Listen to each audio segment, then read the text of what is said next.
Make your school a happy place by being a good classmate. Hello everyone! Today we're going to learn how to be a good classmate and friend. Remember that being a good classmate is fun and helps us learn better. A classmate is someone who is in the same class as you. A friend you spend time with at school. Someone you can learn and play with. Be kind and friendly. Treat others how you want to be treated. Say please and thank you. Share your toys and snacks. Smile and say hi. Make new friends. Include others in games. Listen and share. Pay attention when the teacher is talking.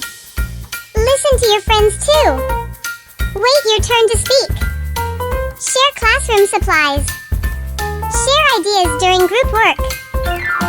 Respect others. Respect means being polite and kind. Don't tease or bully others. Respect personal space. Teamwork. Work together as a team. Help each other with schoolwork. Together, we can do amazing things. Problem solving. If there's a problem, talk it out. Use your words, not your fists. Find solutions together. Say sorry and forgive. If you make a mistake, say sorry. Forgive your friends when they apologize. We all make mistakes sometimes. Conclusion. Be kind, listen, and